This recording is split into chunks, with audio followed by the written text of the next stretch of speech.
Y'all stand. We will call this meeting to order. Welcome to the August 24th, 2026 special city council meeting. Tonight we have Pastor David Lorenz to say the invocation, and if you remain standing afterwards, we will say the pledges. Thank you. Will you bow with me, please? Heavenly Father, we come to you this evening grateful for the opportunity to live in this great city.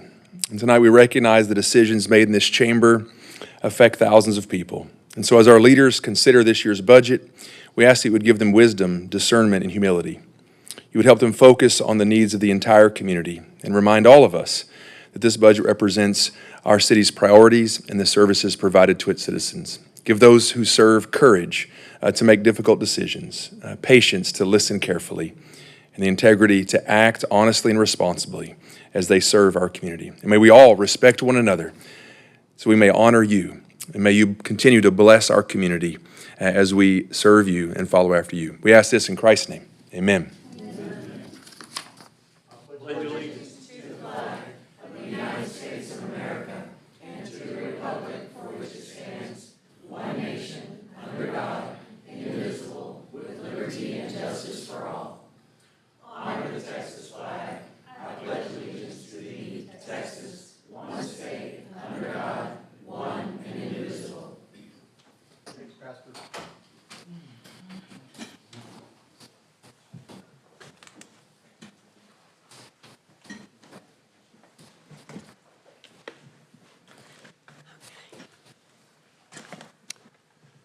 Okay, down to item 4, council comments and reports. Glad to be here. A quick reminder, we have ice cream social on Labor Day, and I'd love for everybody to come for some free Bluebell ice cream at the Perry home. And the library is having their gala September 26th, and you can still get tickets. It's a casino night, and the money goes to support extras for the library and scholarships. Councilmember Griffon.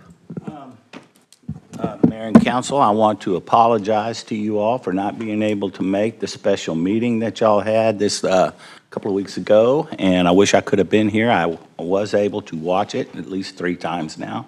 So I'm well on top of what y'all discussed, and I look forward to the budget discussion. Well, I really enjoyed your Ross. dance. Councilmember Hale. Boy, I was thinking Hale, and I said, Just, again, like the judge, happy to be here. We'll let it Mayor go Pro at that. Tem Ross. All right, thank you. I was like to apologize as well for missing our special meeting. I didn't watch it 3 times, but I've got through at least 1.5 times. So I think I'm up to speed with where you guys were heading, and I appreciate the opportunity to continue the discussion. Well, I will approve your absences, especially since you've been so contrite to watch I would much rather come to a meeting than have to watch it. I tell you, that's got to be painful.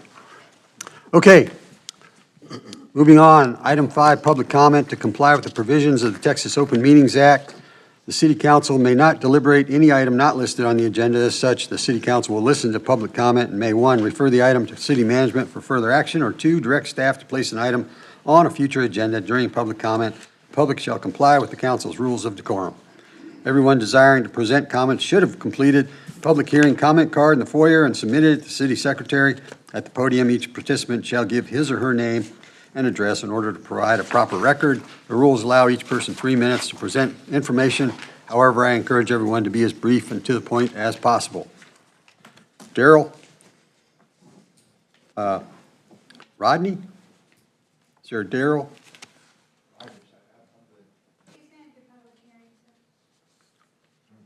Public comment is what it says, but okay. All right. I'll save it for the public hearing. I wouldn't have had to read all that stuff had I known, but that's all right. You're forgiven. 6, municipal budget for fiscal year 2026-2027.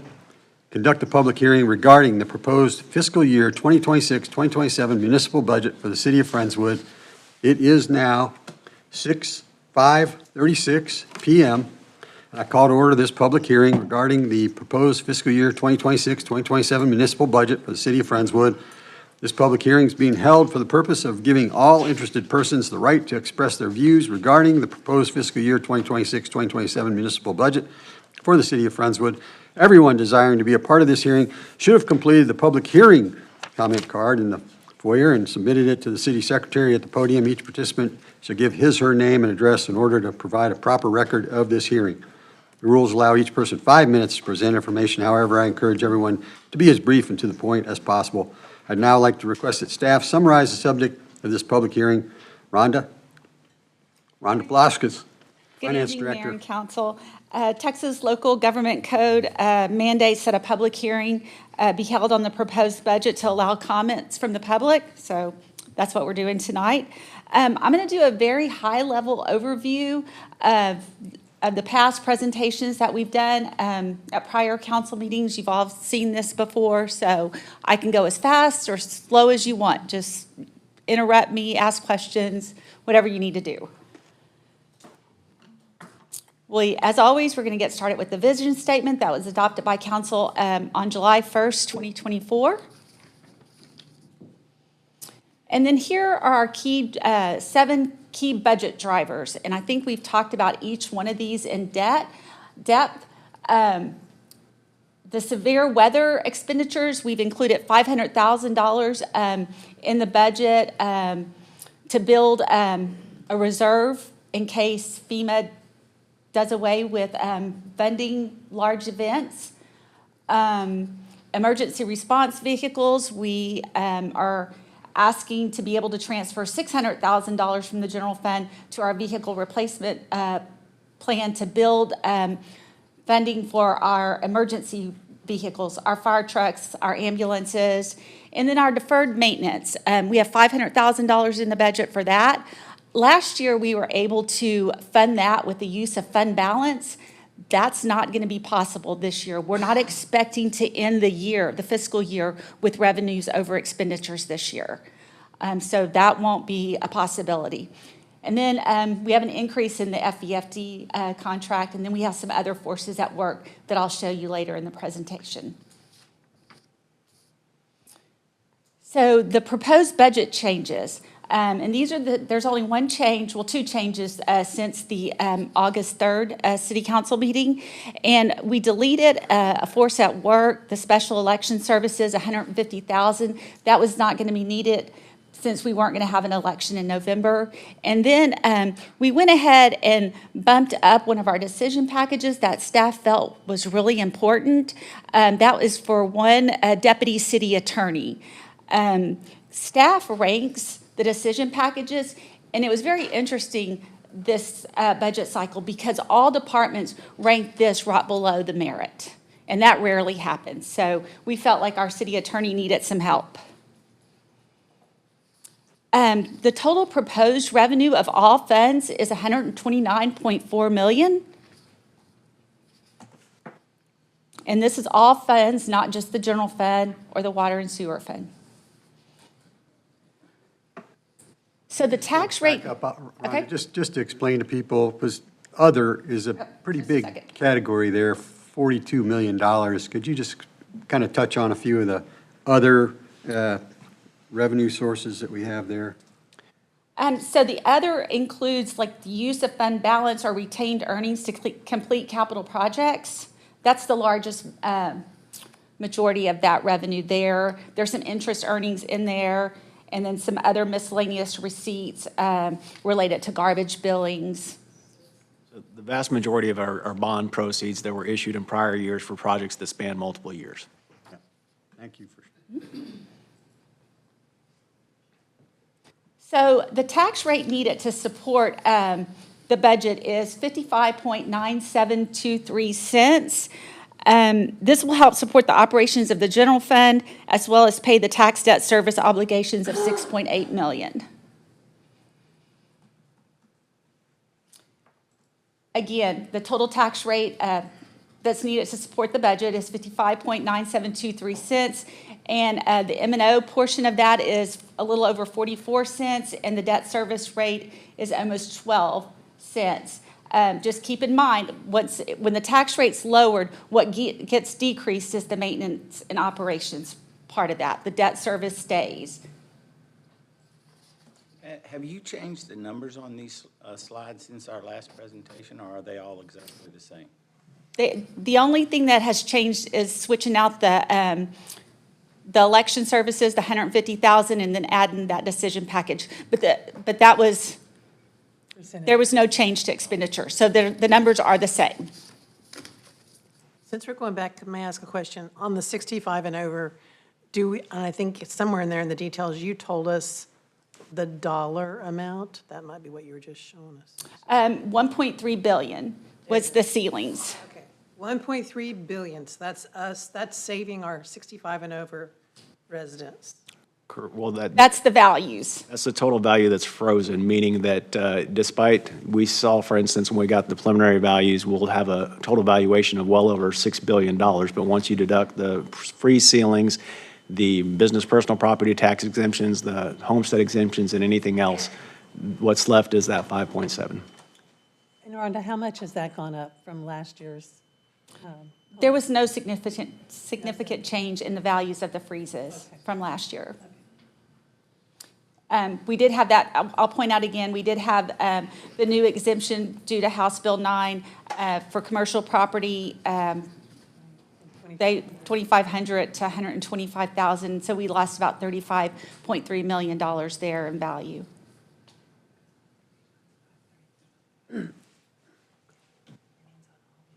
Okay. Here we have a tax bill comparison. The difference on an annual tax bill between the current rate and the proposed tax rate on a home valued at $460,000 is $168 annual. That's about $14 a month. And then keep in mind, not every city offers that 20% homestead exemption. Most cities are around 10, right? Yes, ma'am. If anything. If anything, yeah, good point. So that's the city walking away from tax dollars that could be collected. Yes, ma'am. And then because we're presenting a balanced budget, our total expenditures are $129.4 million as well. And as you'll remember from Murad's presentation, there's a few categories here that we can't touch. The debt service, which represents about 10% of the total budget, and then $53.2 million in capital improvements. And that's money that's been set aside for specific purposes. Now let's talk about the general fund. The total general fund revenue that's in the proposed budget is $48.1 million. 81% of our total budget is taxes, property taxes, sales tax, franchise taxes. Our revenue sources are very limited. And again, we're presenting a balanced budget, so our general fund expenditures are $48.1 million, and 50% of those expenditures are public safety. That's police,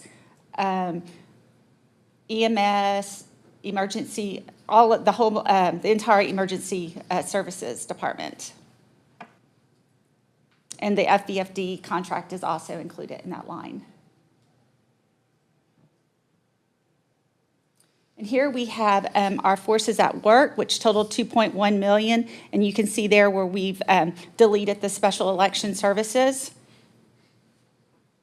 And then the funded decision packages are $460,000, and we've added the deputy city attorney there.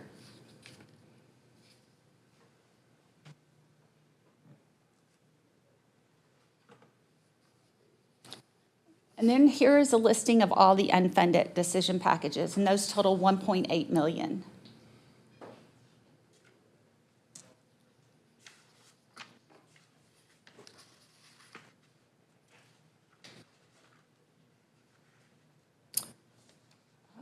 This did not turn out right.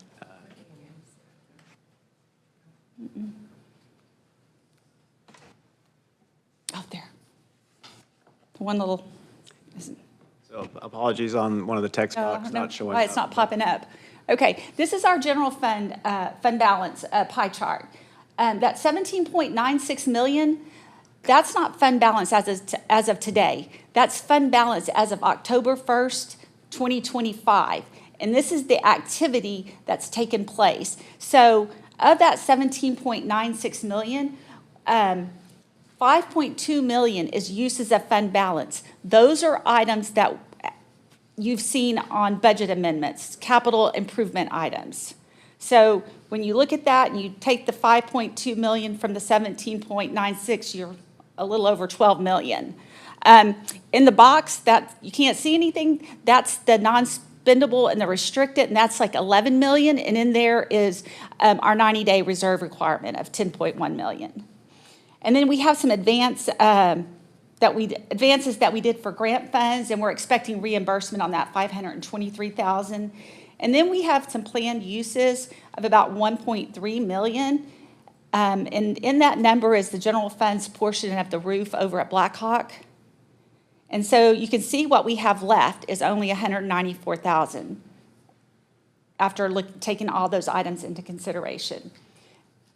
And also, beginning fund balance was adjusted for the sales tax received in error. Okay, yes, so that is that balance as of August 3rd, 2026. So that was 19 million, 1 or 2 before you took out the 1.184. So the beginning balance, when we say beginning balance, We that's started doing all this, and then y'all made that adjustment for 2026. So the starting fund balance as of the audited figures as of October 1st, 2025 was 17.9 million. So that number didn't go up at all. However, that number has been, so. Yes, so that was the 19 million that you're talking about, but that's not as of today. That's as of October 1st, 2025. Okay. The beginning of the fiscal year. It did go up to 19.1, and we had to take 1.184 out because of the tax problem. Yes, sir. Yes, sir. Got it. Yes.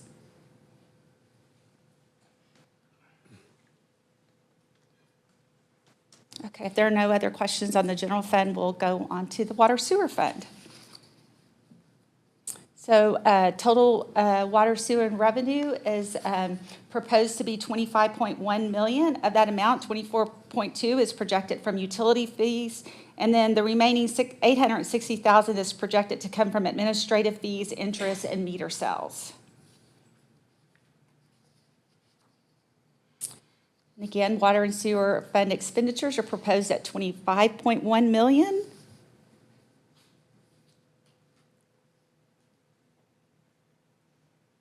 And then we have our forces at work. And these are all, with the exception of one item, these are all contracts with the City of Houston or Gulf Coast Authority for our Blackhawk wastewater treatment plant and our Southeast water purification plant. So these items are things that we really don't have control over the cost increasing. And I'd like to add that was virtually identical. It was 2.5 million in 2025. So we didn't spend that in 2025. That got pushed forward to 2026, and this is being pushed forward now. No, sir. These are not items that were pushed forward. These are new for FY26. the dollar amounts were similar, but they're these are, similar. they're just, They're very similar. yeah. Yes. But it's not pushed forward. These are new. That's new, okay.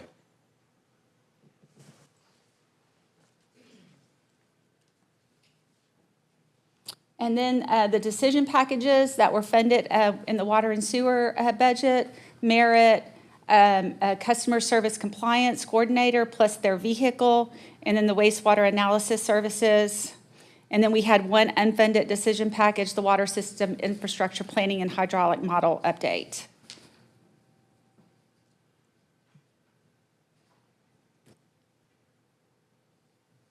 And this is the same type of chart that you just saw on the general fund. This is the water and sewer working capital. It was 12.9 million at October 1st, 2025. Budget amendments that have been approved for uses of that working capital are about 44.7 million. The 90-day reserve is 2.7 million. And then we have some planned uses, which total about 5.3 million. And then the amount available is 245,000.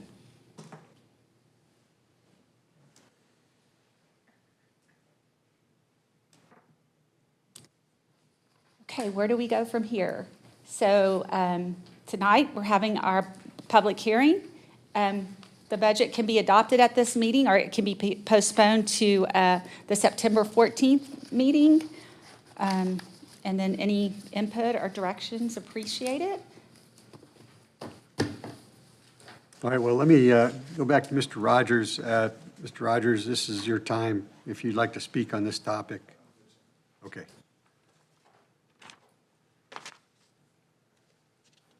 All right, anybody have any questions before we proceed? Or you want to wait and ask some questions when we get to the next item?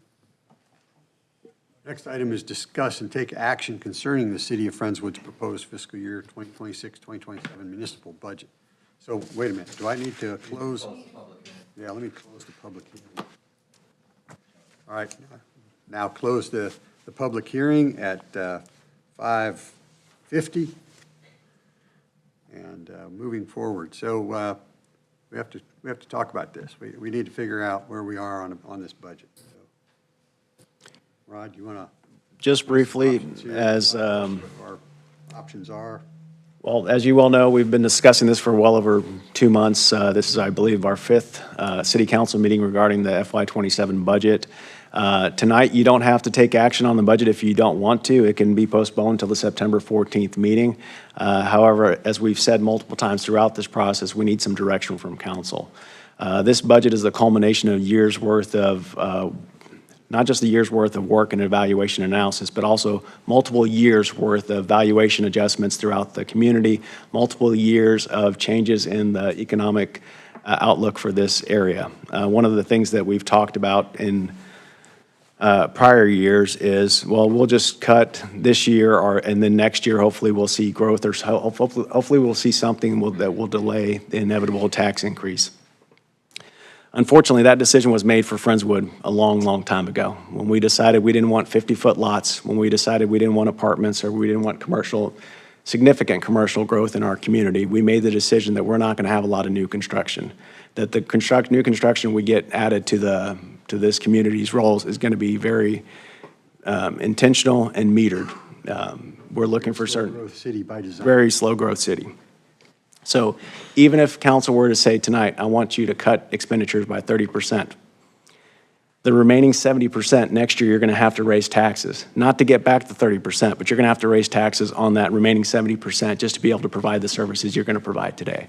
We don't get enough in new construction to offset the growth in inflation. It's just not there. So with that, able to answer any questions y'all have on what y'all want to do. We have a couple options. We could approve this budget as is tonight with 4 votes. We could defer the vote until September 14th, or I'd like to discuss this a little more and see where everybody is, because, without taking a vote on this, I'd like to see where council members are and what you propose.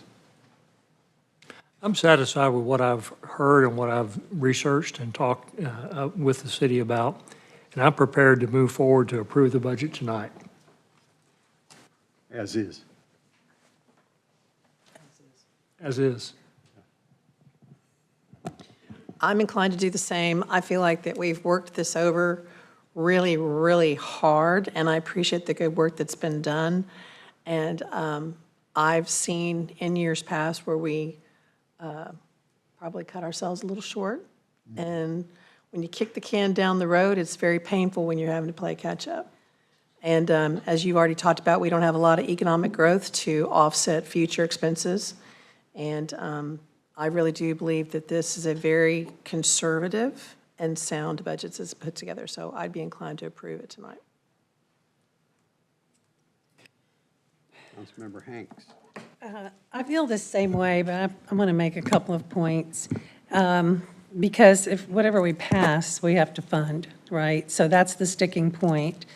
I don't know anybody that's identified a bad ask in this budget. You know, everybody has done their due diligence as far as staff, and I think all of us have talked to people and asked many questions. And there's nothing that's fluff or that we don't need. But we're stuck with the choice. Either we fund it or we cut. And so I've done a little research too that I want to present, and I want to talk about our tax rate because that's the sticking point. And 10 years ago, our tax rate was higher than what's being proposed today. And it's gone down in those 10 years until the last couple of years, we've had to raise it. Well, one year we raised it by a penny in 24, 25. We kept it the same the next year, and then we're saying we've got to raise it some more.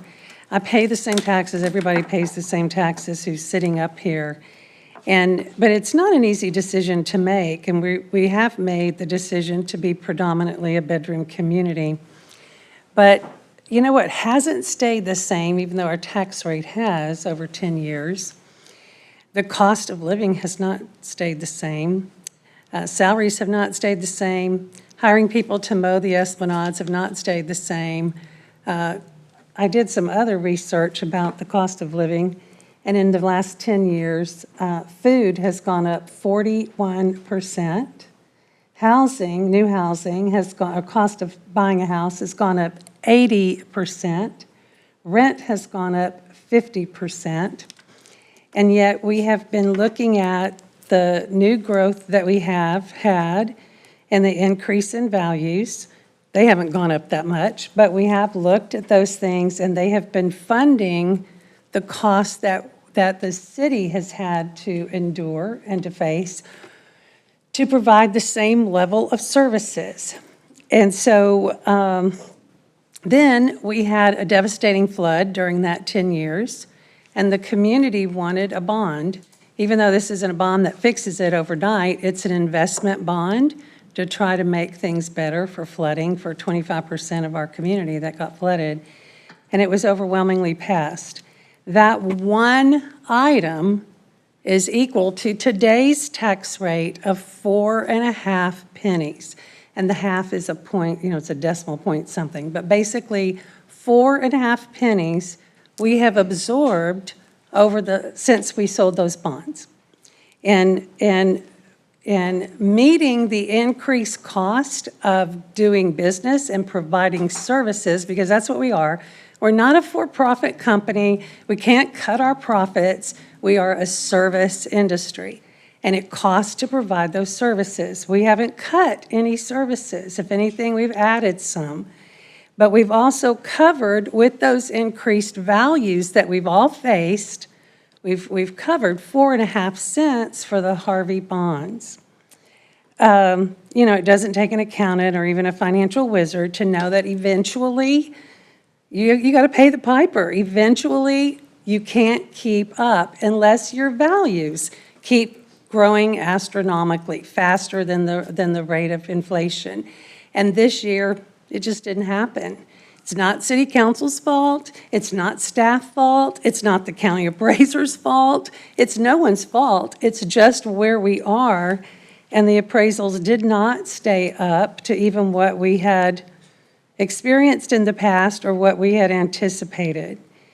And so it's come to this. We either raise taxes or we decide that we're going to decrease some services or we're not going to plan for some things in the future. And so, there are some ideas probably, but I think the staff has been doing a good job. We had a half-day session with them, with our police chief, with our EMS, with everybody that provides a lot of the services that we most like and want in this city. And yet people do keep coming, and people stay here. And it's pretty, it looks nice.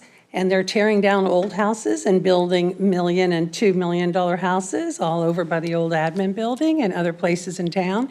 So it's not scaring them. They like living here because it's safe. They like the quality of living that we have here.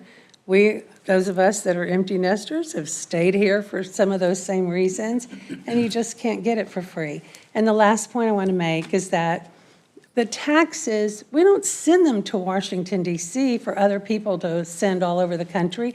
We don't send them to Austin for them to decide how to spend it. This is what we're saying our citizens need and want in Friendswood. And every penny that we pay is going to stay in Friendswood for our city and our citizens. So I've, thought about this a lot because it is their money. It's not our money. It's the citizens' money. It's not I think it requires a lot of due diligence and a lot of, respect and fiduciary responsibility. And I think our staff is a very intelligent and hardworking and staff. And for 10 years, they have been trying to figure out how to continue the level of services despite the 4.5 cents we've raised, or didn't raise, we've assumed for the drainage bonds, and continue with the services. And I think they've done a stellar job with that. And so I am, I'm not happy about it. I'd love it if they came and said, hey, we can do this for the same amount this year, but we can't. So I am going to support this budget. Well, I appreciate all that. That's good. I was sitting up here in 2016, working over that budget for 2017 with Councilmember Rocky back there in the back, and I think that was a tax decrease that year, but we were still at a rate that is higher than the rate that we're talking about tonight. So it's kind of funny, and in 2019, before we went out for that bond, we told voters, hey, this is what we need to fix drainage in Friendswood, but we're going to have to add up to 5 pennies to the tax rate to pay for it. And we didn't.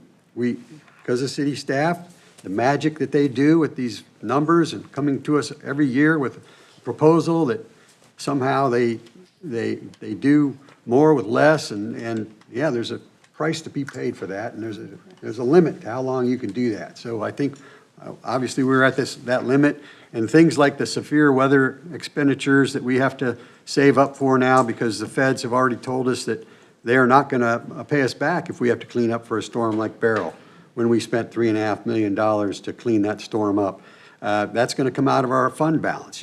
Yes, we have a rainy day fund there, and we're ready to pay for a storm, but if we have to use that money for a storm and the feds don't pay us back like they have in the past, we have no way to replenish that without putting something into our budget, a severe weather expenditure fund.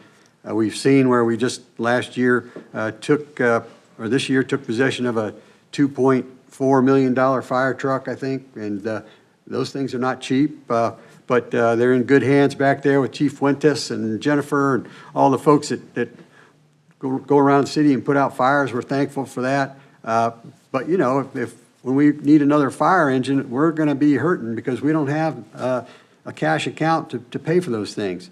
And Chief Camp, she's looking at her ambulances right now. She's on her, looking to see what the status of her ambulances are, and we need another ambulance here pretty soon to continue to pick up those 3,500 calls a year that we're getting for our ambulances. And so we need a fund, and we need to start funding that fund now so that we have the money in reserve when we need it to buy a new ambulance.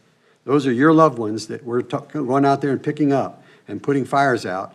And then, deferred maintenance, another thing that we've eaten out of hide. We've just taken it out of our fund balance somehow when we can. And those days, like Rhonda just told us, now we're at the point where we have 0 fund balance remaining to do any of that kind of deferred maintenance. So we need to start a fund where we are actually budgeting money every year, just like you would do in your own household account. You know that you may have some, we all have air conditioning units, and we know that eventually they go out. And we have to have a fund because that guy's going to show up and say, hey, to replace your air conditioning unit, it's going to be $6,000, $8,000, $9,000. And what are you going to do? Say, well, I'll just go without air conditioning for a while. That doesn't work. So we want to keep the volunteer fire department. We want to fund them, obviously. We want to keep those guys going. So we have some costs here, and this budget includes those things, and I'm for all, covering all that budget. So I'm going to support this. Councilmember Griffon. Well, I believe I've heard pretty much all the same things getting through where we are right now. This, I believe, would be the largest tax increase I know since I've been on the dais. And I'm not willing to raise taxes on my son and my daughter-in-law and my grandson or any of the residents out there to the extent that y'all are asking. 4.6 cents. I am the only one up here that has voted for a no new revenue rate, and they've tried to shame me for it. I was very pleased with the results of that vote. We eliminated a $380,000 economic development department, and we were reminded at the first meeting that Murad decided to cut his own salary by $10,000, but they forget that within less than 2 months, that salary was restored at about 3 months at your annual meeting with a 3.5% increase.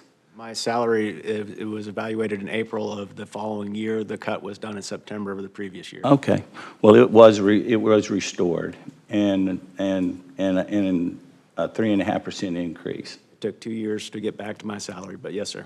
Okay, well, it was restored, and so I don't feel bad about making that vote.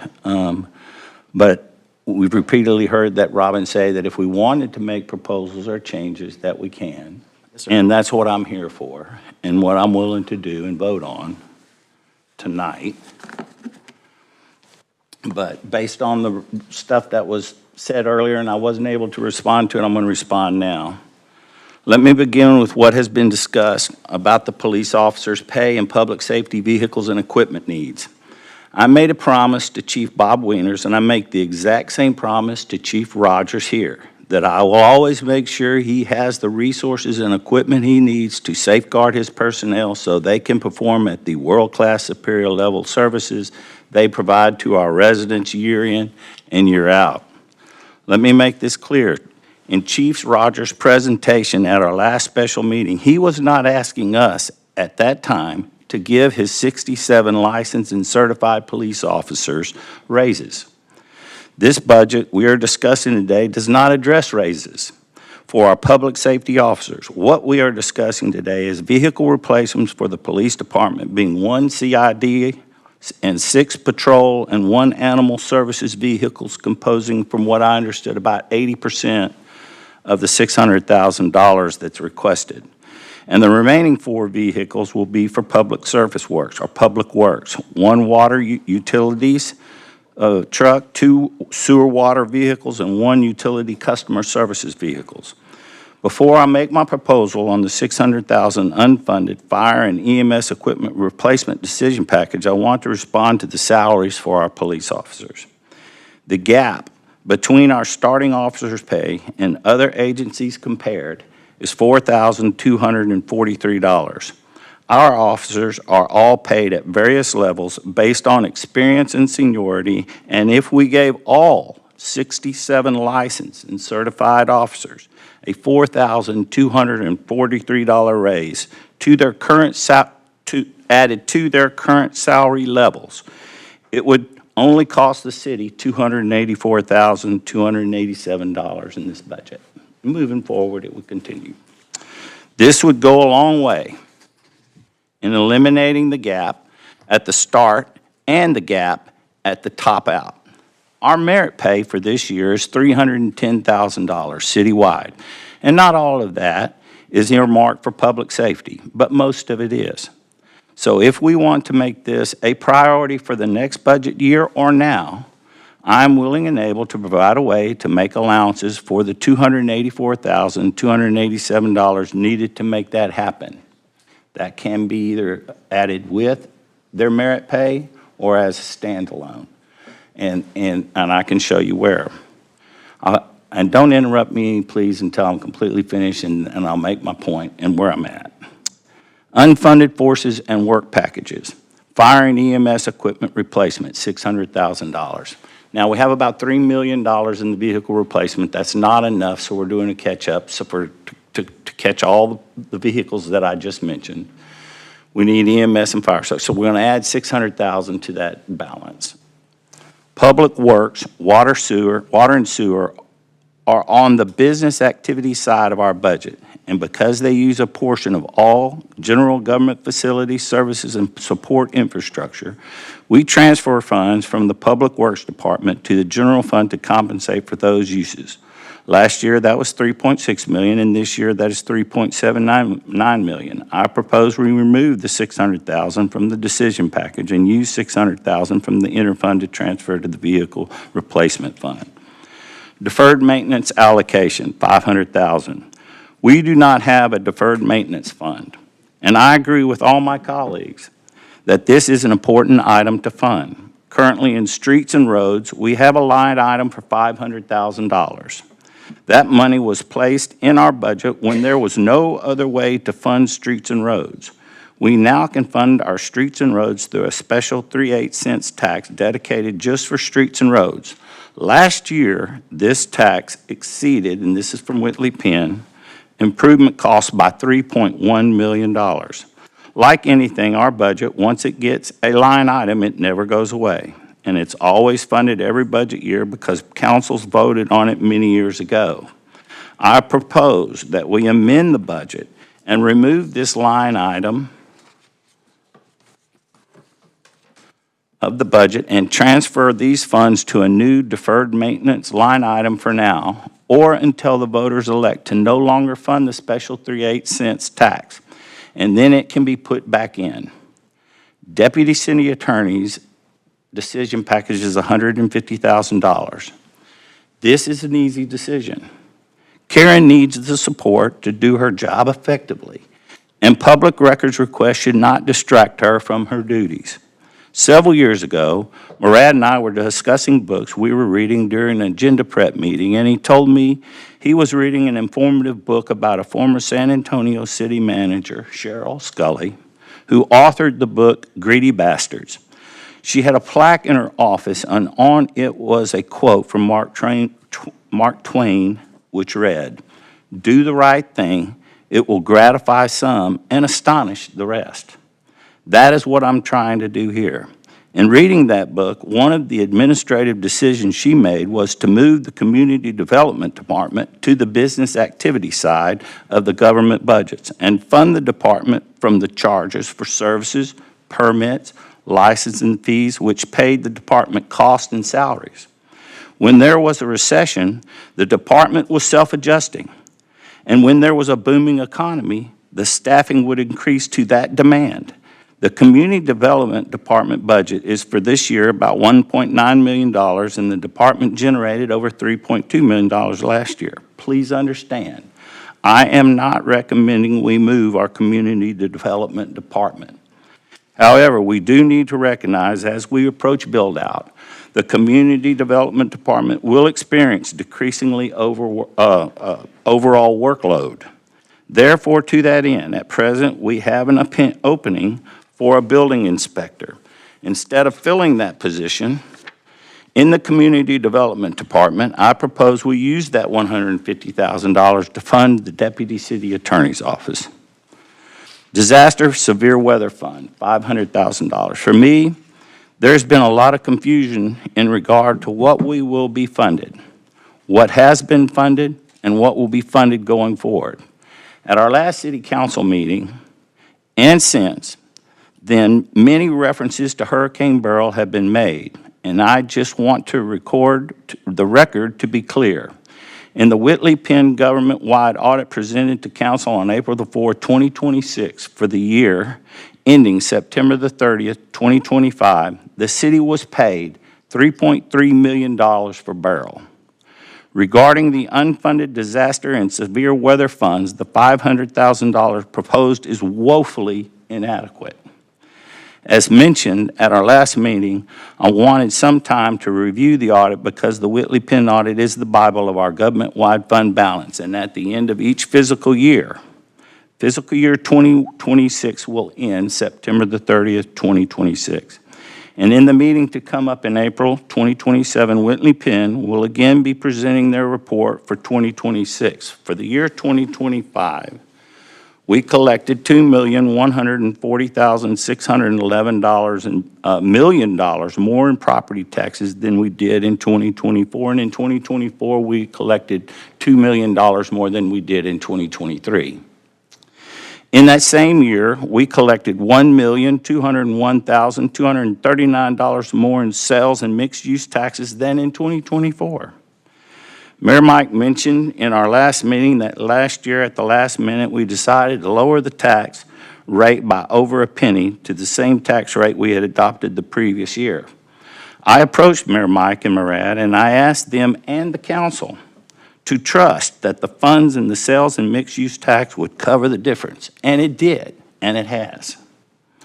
This took courage on the part of the mayor, the council, and the city manager, and they should be applauded for it. In a similar request, I'm asking the mayor and council to consider any overages on the property tax side and the state tax side to be used to fund the disaster and severe weather fund. And folks, we have a great example of how it will work. Dickey's Sporting Goods is an unexpected disaster and like a severe weather storm. $1.6 million is being paid back now. We have amended the general fund balance as of August the 3rd, 2026 to $17.96 million. This year in 2026, we are taking $1.2 million from the general fund and the remaining balance from the state tax fund to pay for the disaster. I want to remind you that in 2025, we had in the general fund over $2.5 million more in property taxes, not general-wide, but just in the general fund, we had $2.5 million more in property tax revenue and $1.2 million and $1 million in tax revenue. With only 1 month remaining, in 2026, I expect staff knows we have overages in 2026 of the same or similar amount as we had in 2024 and 2025, as reported in the Whitley Penn audit report for those years.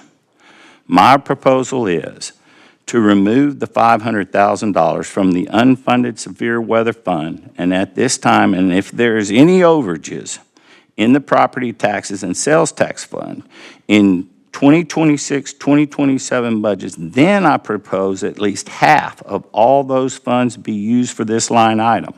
I want to be clear.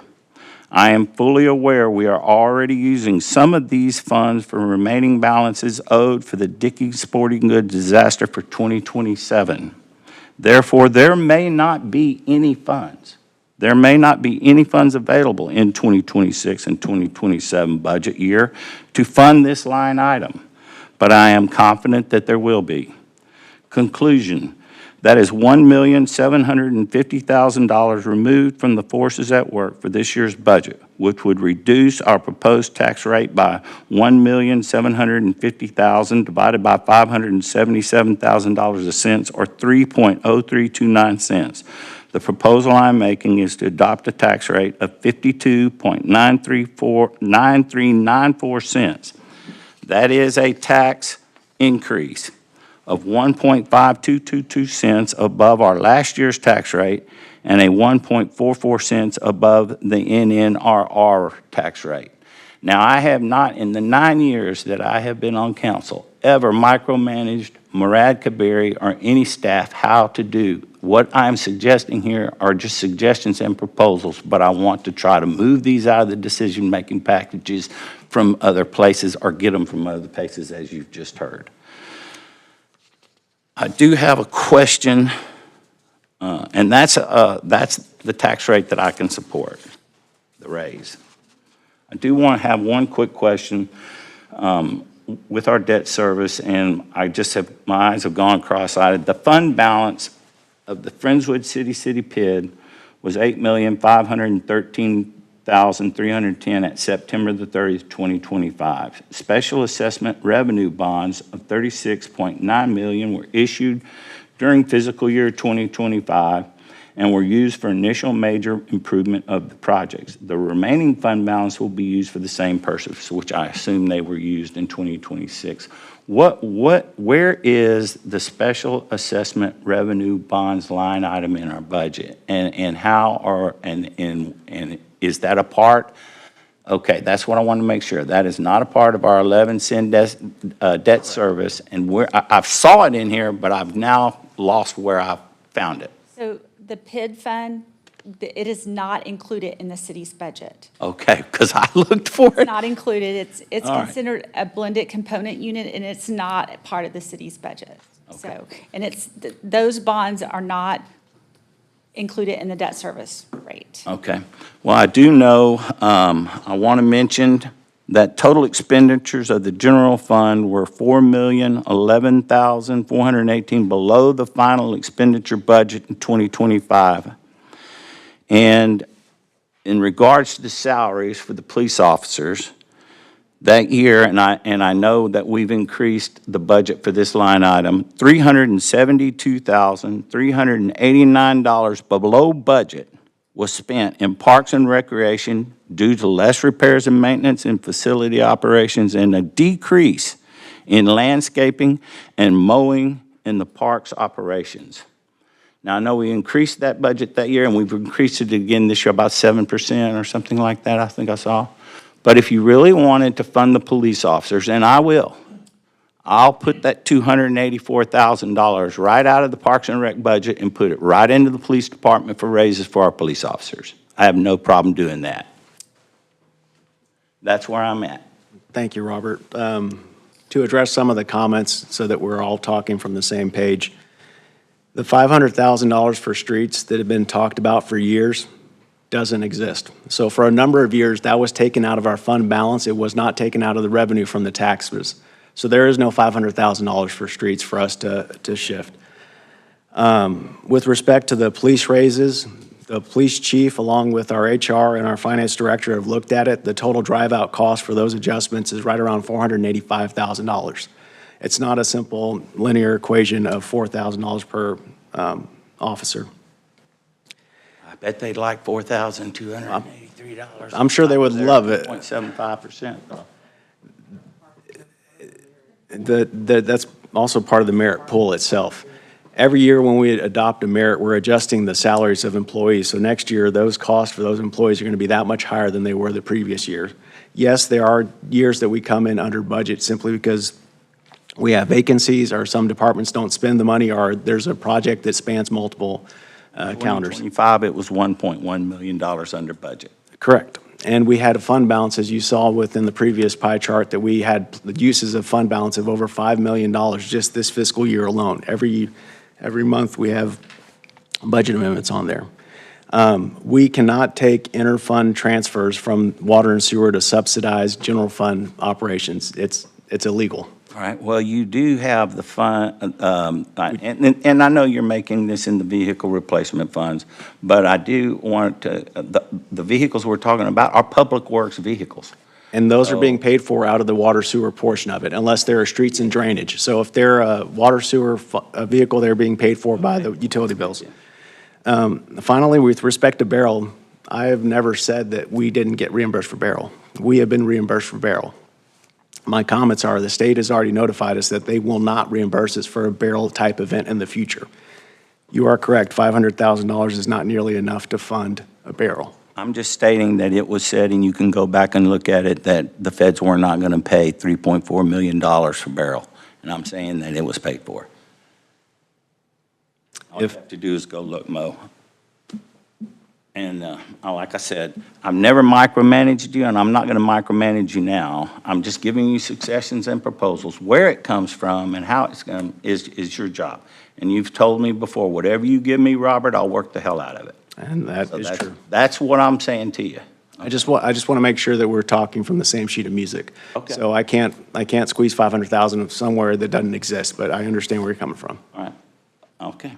That's where I'm coming from. Councilmember Hale. My turn. Your turn. Okay. First of all, I do have a question. As far as this budget is concerned, the city and our volunteer fire department are currently negotiating a new contract. I'm not going to talk about that, but I want to ask about how it may impact our city budget. Part of that contract is for the city to retain, round numbers, about $400,000 of the about $1.3 million contract for the purpose of converting the paid day shift staffing and supervisor position from being staffed through the volunteer fire department to becoming city employees. And as I understand it, this conversion's not to take place until the second quarter of the fiscal year, January 1, 2027. So my question is, be they volunteer fire department dollars or city dollars, how does this impact or will it impact our 2026-27 budget and every budget going forward from there, since they do become city employees and fall under the guidelines of an employee. And so what kind of change will this make in our city budget? So as we discussed in the retreat, it's not going to change anything fundamentally from a budget standpoint. So the previous contract, if we were going to roll into FY '27, much under the same terms of our current contract, it would have been $1.4 million. So their contract is being reduced by that $300,000 for us to assume the day crew. Okay. So we believe the city can hire and maintain the supervisory staff at the same level that the volunteer fire department is paying their day part-time employee staff to take care of that day shift, 10 or 12 hours, whatever it is, Monday through Friday at Fire Station Number 1? Yes, sir. So as we indicated to you all on July 8th, of the calls for services last year, 30% of the calls for service, the day crew wasn't able to maintain the contract requirements. When it was responded to by volunteers, 75% of the calls for service, they weren't able to meet the contract terms. So we believe that we can manage it. Yes, sir. Okay. So whether they're city employees, there'll still be 4 of them and a supervisor, correct? Correct. Or volunteers. How's that going to impact? Well, again, I don't want to drift off into the fire department discussion, but what difference does that make as far as the response times and such as that? I'm sorry, I'm missing that point. We can control our own destiny. It's our employees. And, Elaborate, please. yeah, can you explain that? So when we had the conversation with council, there was a concern about response times. In fact, this concern came up the previous year as well by Councilmember Griffon. Right now, our calls for service aren't being met in the times that are elaborated in our contract for fire response.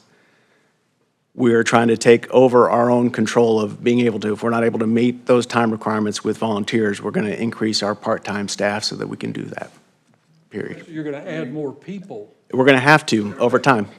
Over time, you're going to have to. That's the fundamental problem with this question, is that's not how it was presented to us on July 8th, that there were going to be more people added to this problem.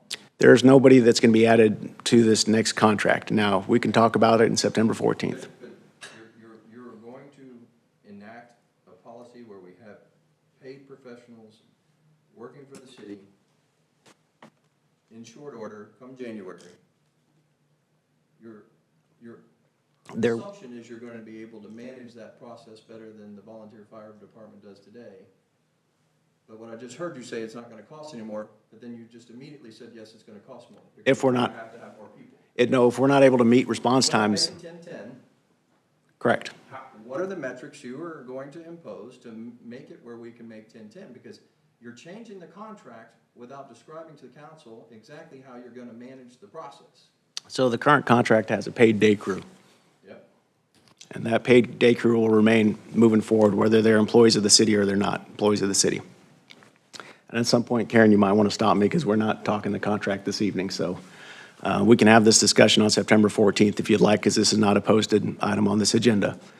And if I may, again, I asked the question as a budget question, not a contract question, as to how the city hiring employees, these 4 employees, in other words, as I understand it, we're going to pay $19.50 or $20 an hour, which is what the volunteer fire department pays its staff to be there at Fire Station Number 1, whatever the shifts are, 4 people and a supervisor 5 days a week for 10 or 12 hours per So as it pertains to the budget, it will be neutral.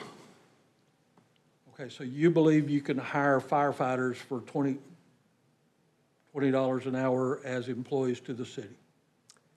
Whatever we set aside in the contract services for fire services is what we're going to pay, period. All right, You have more, I'm sure. well, on that subject, I don't want to get into the contract discussion, It's a so. contract, but I don't see how, just goes back to your point, from a budgetary standpoint, it is Pandora's box, and we're opening it without formal notice of how we're going to, and metrics. Again, it's all about the metrics. How are we going Correct. to get where we need to be? Is what you've described what we need to be, and so on. So we'll get into a different conversation about that. I'll be happy to do that outside of this dais, but I don't see how you're doing it from a budgetary standpoint, and that's one of the problems I have. It just, I know what a full-time fire staff will mean for this community at some point. We're not talking about hiring a full-time fire staff. I know we've talked about it in the past, and this is the first step to that. In case anybody out there doesn't realize it, this is the first step to that. And prior to 2004, the day crew was employees of the city of Friendswood. Not too far away. Ross, you're too far away. So prior to our 2004 contract, the day crew they're employees of the city of Friendswood. I understand. So, I mean, this isn't opening up Pandora's box, but we can, again, have this discussion when we talk about the contract next month. Other subjects. Well, just, and to be perfectly clear, I don't necessarily agree with you that, or we'll take that up at the contract discussion, but I don't think you can staff it for the same amount as dollar amount. But we'll see, okay? I'll leave that alone for now. The other comments on the budget and the ensuing tax rate, you know, it's been mentioned that, you know, tax rate is this and that. It's really not the tax rate that's a problem. It's the expenses versus the revenues.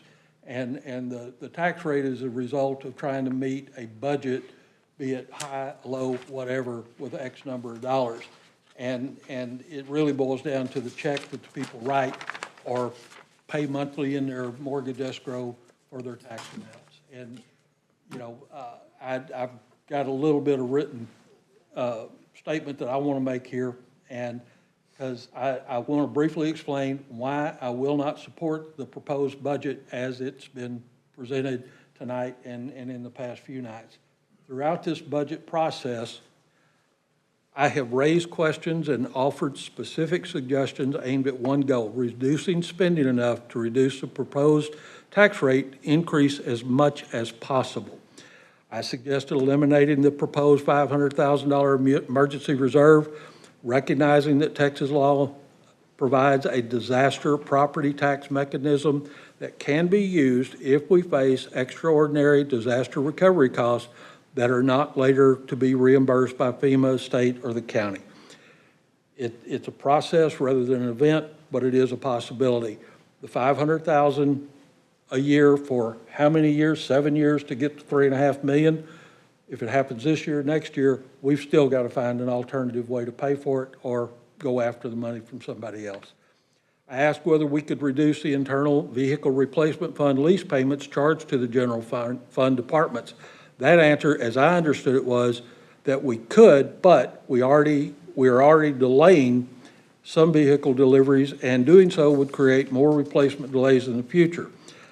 I may have an answer for that as far as public safety vehicles are concerned. I even looked at reducing, and this is going to make me very unpopular, but I even looked at reducing the merit raise fund just a bit, not to eliminate merit raises, but to reduce the fund just a bit. Another area where a future change could make a tremendous difference for both our public safety and non-public safety personnel as far as your income goes. And I questioned taking the $150,000 that became available when we decided not to hold a bond election, and that money got freed up.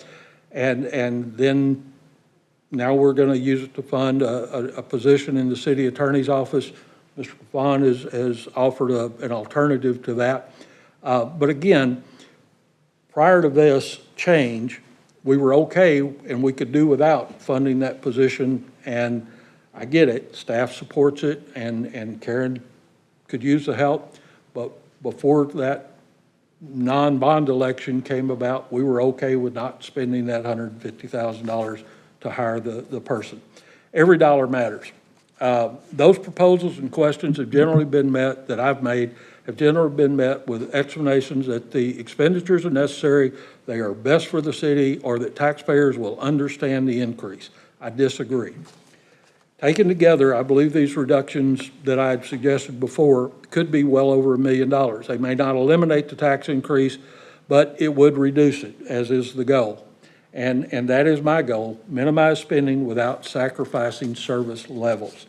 We also need to recognize that some decisions made in previous years are contributing to the financial pressures we face in the upcoming days. For example, we committed substantial future tax revenue to 2 TERS districts. That means some of the growth in our tax base that otherwise would help pay for city services is already committed elsewhere. Some of it will come to help pay for city services soon, we hope. That's the expectation in the city center project. The other TERS is 100% dedicated to whatever takes place within that TERS. The long-term impact of those 2 decisions has yet to be realized, good or bad. At the same time, downtown district dedicated sales tax is now generating more than $1 million annually in sales tax revenue, or right at $1 million, I believe. Much of it is being spent decorating a roughly 1-mile section of FM 518 known as the downtown district. Times and circumstances change. It may be time to make a change here. By all means, keep a downtown district committee. Plan and recommend as they've been doing for 10 years. But let's have them take their wants and needs to council for funding like all the other have to do. Or perhaps a special public improvement district, a PID, could be created so that the owners of those properties within the downtown districts pay the cost of the improvements via assessments on their properties, since they are the ones that benefit the most from raising their property values of those improvements. That's not my original idea. There's a former council member, Brent Ehrenwert, had raised that as a possibility, an alternative to the downtown tax, and it deserves serious consideration whether that dedicated sales tax would better serve Friendswood in the future as a public safety tax supporting police, EMS, and fire services, and I believe it will. Dedicating these sales tax revenues for public safety purposes may also free up general fund dollars that could enhance the merit raise fund for the non-public safety city personnel. So again, changing the direction of that money could help in a lot of ways. Yes, there are some hoops to jump through to get that done, but it can be done if the voters say so. It's difficult for me to tell taxpayers we need substantially more property tax revenue for essential services, city services, while at the same time dedicating more than $1 million a year in sales tax revenue to decorating downtown. We can't change all those decisions tonight, but we can recognize their consequences and begin changing direction. So I will vote no on this budget as presented, and consequently, I will vote no on the proposed tax rate of nearly 56 cents. I want everyone to understand that adopting that tax rate requires 5 votes, not simply an ordinary majority of 4. Got in that bind once before. I believe our city staff are some of the best at what they do. They've proven that they can do more with less. I believe we can get by with a bit less now with an eye towards making it better for everyone, staff and citizens, in the not too distant future. My position is simple. Before we ask Friendswood taxpayers for more, we should absolutely make sure we have done everything reasonably possible to spend less. I don't believe this budget does that yet. That's it.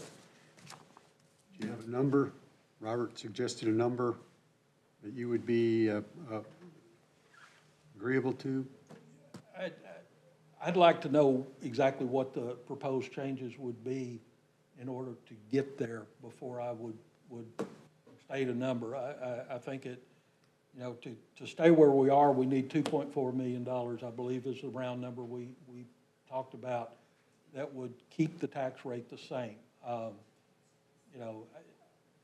I'm all for lowering it as much as we possibly can. If it's a 1-2 cent rate, I mean, we need to minimize it, but we also need to put in that program, these are the things we're going to do in the future that will make a change. For example, our TERS number 2 being a 100% TERS, we've got one active developer in that. As I understand it, and correct me if I'm wrong, Murad, sorry. That's not. We have the opportunity to change that split, whatever development takes place back there. And, by doing or not doing a development agreement and finding a developer that'll work with us with a change in that revenue stream. So, no, I don't have a hard number. I just know this one is way too much, and I think there's a lot of ways to reduce this budget. Mayor Pro Tem Ross.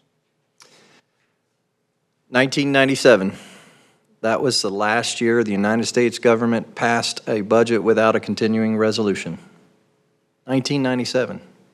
They kick the can down the road. They don't come to hard decisions.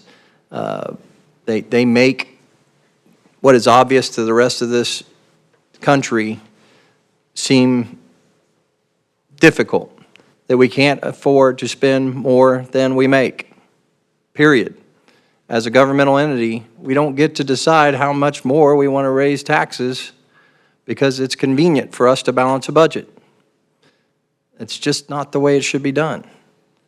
So, I know we have the staff that is incredibly talented, smart, dedicated to the task. I think they've asked us as council to give them some direction. And I think if you've heard from one side of the dais, the direction was, everything's great. We're on par. I think you've heard from the other side of the dais that we need to stop spending so much. Councilmember Gerfon said it 2 meetings ago. We don't have a revenue problem, we've got a spending problem. Because everybody knows our revenue is basically capped. Let's just call it that. It's a little overglorified term for what it is. It's very simplistic. But our revenue is not increasing at the rate of our spend. Let me give you some more numbers. In 2022, 2023, our fiscal year adopted budget for general fund operations was $34 million. In 25, 26, it was $45 million, $11 million increase over a 3-year period. It's 11% a year. I understand there's this thing called inflation.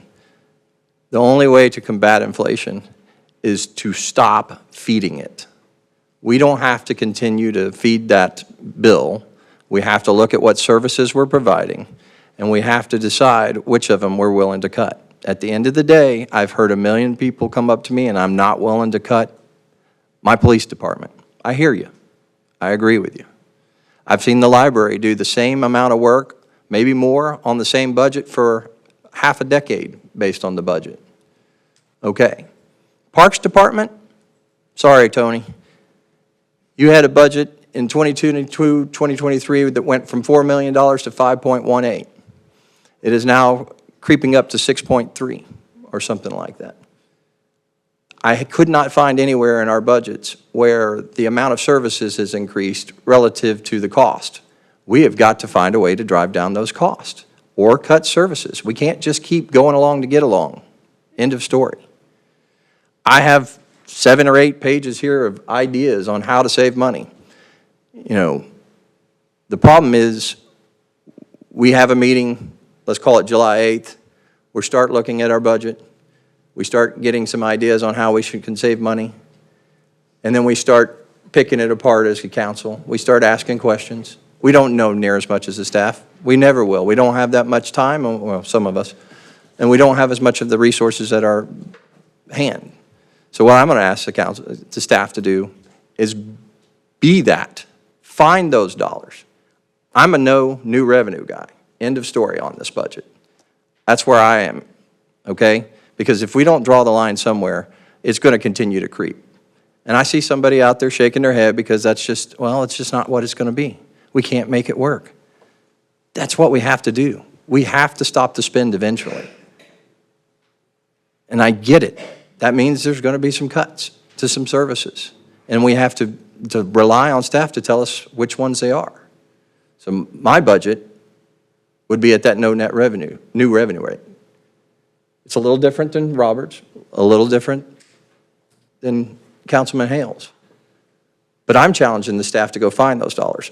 I've got 2.25 million of them right here. And I'll have all sorts of disagreements and arguments with staff over why it won't work.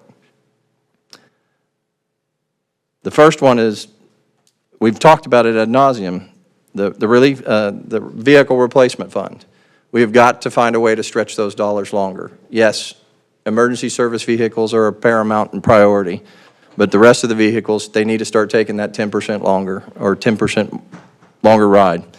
New roof that we've got in our budget tonight, that you've pulled out of a bond, but we haven't been told exactly, it never made the bond, so it's a little bit of a misstep. It's being paid for from fund balance. I get it. You know what fund balance can pay for next year? Those salary increases that those employees want, or other things. It's not a recurring revenue. So the fund balance is their savings account. So if you pay for it if you pay raises out of your savings account, then next year you're going to have to, well, one, it would violate the financial policy, but two, you would have to raise taxes that much more to offset it. I'd prefer to take this, explain to me why we need, see, there's always an answer, right? There's always an answer.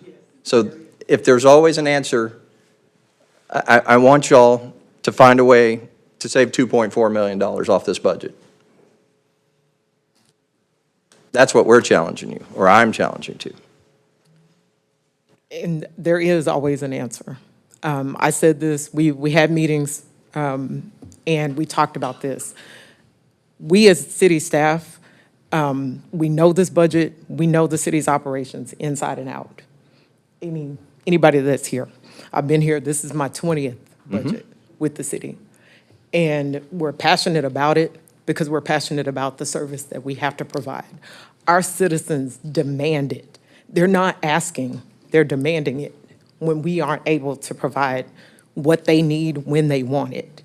And I understand the point that council is at, or some of council is at, but there is always an answer. We can't fund merit out of one-time cost, out of one-time savings, because that savings isn't going to be there the next year. Sure. When we increase those salaries, that's an ongoing cost. Okay, And vehicle replacement fund then, that $1 million that goes to handle the vehicle replacement fund. Here's my problem. It's always a no instead of, oh, it's not a bad idea, let's find a way to do this some other way. And the And other it's not way, a criticism of you, it's how you've been trained. it is how I've been trained because it's the way that the city has to operate. We have to be able to have those I funds manage set a aside to purchase. $1 billion budget on one project and a $6 billion budget on another. And when I set my budgets, not a penny more. Things get cut. And in private industry, you can do that. And you can do it in You public. can do it in private industry. You can do it in public. If you do it here, I promise you, I will be happy to residents be voted out. will be calling. Our residents will be at that door. They will be here. They have to understand what we're spending our money on and why. And I just think they told do. you I $4 believe million that they to do. $5.2 million effectively in parks in 2022, 2023. And I believe that our residents do. Those costs are a function of the bond packages that our voters voted on to approve. So it's one thing to pay That's for the operation. No, it's a one-time operational, it's a one-time capital cost when you build the improvement. But once you build the improvement, then you have to Oh, I'm increase the totally janitorial aware of that, services. Murad. I do this for a living, right? Yes, sir. And historically, we have stolen from operations and maintenance to pay for debt service, and then ultimately, those costs have then squeezed out our abilities to provide the services. Yep. So if y'all would like to extend the vehicle replacement fund for the non-emergency vehicles, you can definitely do that. It's still going to cost us a tax increase next year when those vehicles go from 10 years replacement to a 10, 11, or 12-year replacement Plus cycle. the we- maintenance cost, plus Okay, the so extended just maintenance. Go back a step. In 2023, what was our operational budget? In 2022, 2023, 2023. the EMS was not a city department. Okay, we added that. And then last year, we added 16 positions, the majority of them public safety. And we're still, why did we add 16 positions when we have had a less than 2% growth factor? Is it because we weren't funding them as you go along, which is what y'all have told me in the past? Correct. So historically, we've been doing things with less, and it was catching up to us. And you've also saw, when you watched the meeting from this August 11th, you saw that was being done in the police department as well. I understand. And Friendswood is an incredible place to work. It's an It is, It's but an incredible environment for the employees. place to live. it as won't well. be if we start taking from merit. It won't be if we start asking them to continually do things more and more with less. I'm talking about other operational expense savings. And So I get it. Let me just talk about the reserve fund for the disaster. You know, I watched the operation of that company that we hired to pick up the debris. The difference between the contract and the service level we got from Harvey to Beryl was mind-numbingly different. You had some metrics on the website that we're moving almost as much debris as we did in Harvey. But nobody that sat there and looked at the curbside thought that you were moving the same amount of debris over the same amount of time period. Some of it was due to the nature of the debris. It was construction debris from demos of houses versus tree limbs. But the amount of money we paid to remove tree limbs was exorbitant. And I think there's a way we could solve some of that by not hauling it straight to the dump, taking it to an auxiliary site where it can be processed further through a shredder, and then take that to the dump when it's been shredded down and reduced by basically 4/5 in volume. But then you're transporting it twice. I get it. I've already done the math, Mo. we're transporting it twice. And Anybody wants to debate how transporting twice and paying for a lower volume, moving it. I've done the math. We're going to save about $1.5 million, $2 million, and the process will be done much quicker. And this is what drives me insane. do you have a You, location that it could be moved you have an to? answer for everything, but you haven't done all the math. And you haven't looked at my alternative. Present us with your alternatives, and we can gladly But do you that. want to We- debate me here in front of the entire world about it, so we can do that. we could have met previously. I and get it, but always I'm ext- coming up with budget savings. I will say this, we've, like Murad had mentioned, we've talked with council since July about the budget. Yeah. Each time asking for direction. Okay, And I'm going to be really clear. We've given you direction. At least 3 council members have. tonight, Yes, and I get it. It is $169 million budget now? 124 total, 124, excuse me. $124 million budget. 124 point, Does anybody think 129 point. part-time employees up here that we are? We're not employees. I get it. You're not. Can sit there and sift through that as well as you can. It's going to take us time, especially the newer. But I don't think there's any validity in discounting some of the suggestions we make as often as they've been discounted. And I want to say, it's not, and apologies if it feels that it was discounted. It's just, we're trying to give council as much information as possible to be able It's to drinking make through the a fire decisions. hose, I get it. To be able to But- make the and decisions. One of my comments that I'm going to end with somewhat is, I think the budgetary process, as it does for you, starts the day after it's passed. Absolutely. It should start for council as well. We should have, at a minimum, quarterly meetings to go over, here's where we're projecting, here's what's going to happen if we don't. This is what the tax rate's going to be based on our projections. Rhonda provided me with a great future cash flow, 5 years, and the original that she had, and plus the 10-year version of it. It shows a trajectory that is effectively non-sustainable for a lot of the population unless they have a severe increase in their incomes. And maybe that's the case for Friendswood. Friendswood's different that way. But there's a lot of people here that won't be able to afford it in the future. And it's just facts. It's just math. Michael, I don't want to cut you No, off. we're good. I want to suggest that there need to be fair to staff. You, Councilmember Hale, Councilmember Griffon need to have sit-downs because you all have good suggestions. I don't doubt that a bit. And they need to have a chance, for these folks to look at and come up with answers and come up with a way to do the things that you're suggesting they do. I totally agree. Like I said, I apologize for missing that last meeting. That would have helped, probably. Yeah, that would have helped. I will say that I've heard that no one talks about tax rate or taxes. Our young Nobody's here tonight talking about it except us. Our young people are having, both parents are working, they're putting their kids through school. They do come to me, and they have to pay their taxes, and we say it's $167 on a $467,000 house. That's not a Friendswood house. That's not a house that most of these people are purchasing over in a different area. They're $750,000 houses. There are $870,000 houses. There are $1 million houses. You mentioned that they're building $2 million houses. I know people are paying $30,000 in taxes to the county, the school, and to the city. The city is the best value that we have. I know that. I've been here long enough to know that. I know that. I can't look at them and say, I'm going to raise your taxes 4.6 cents. And I implore everybody to go to the Galveston County Appraisal District and fight your taxes. But in one fell swoop, I take all of that back that you just gained. The appraisals on the west half of Friendswood this year alone were outrageous. Outrageous. I'm talking about appraisals of over 280%. And then I know the assessments only go up 10% a year, but then you get it down 300,000, but that's the game.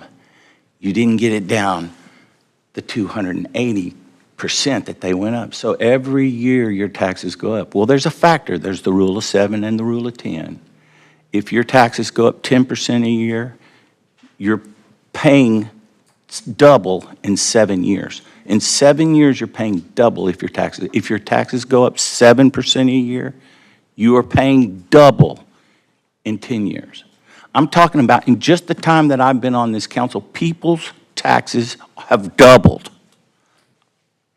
I know a lot of people say, We're doing. I mean, we're not raising taxes at that rate. I'm just saying that we need to do everything that we can. I'm willing to work with staff, and I'm willing to try to get there. We got there last year, but I'm not willing to go 4.6 cents, and I'm willing to go 52 and almost 53 cents.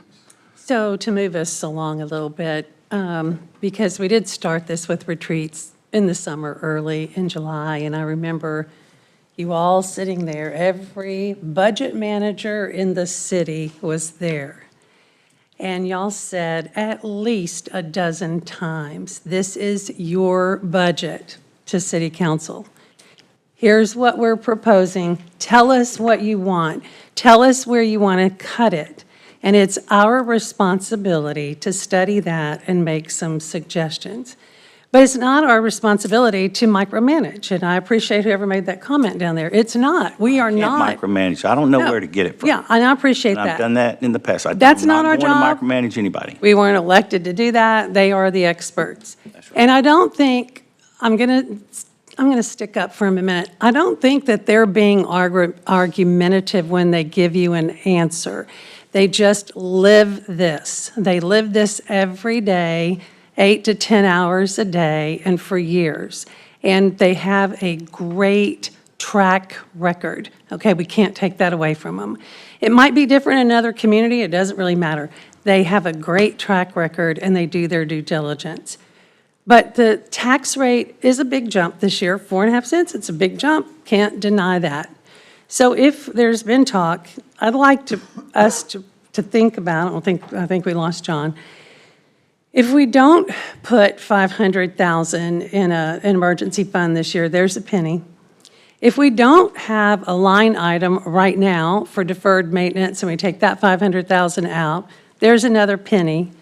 If we don't have the attorney as presented the other night, there's a quarter of a penny, I think.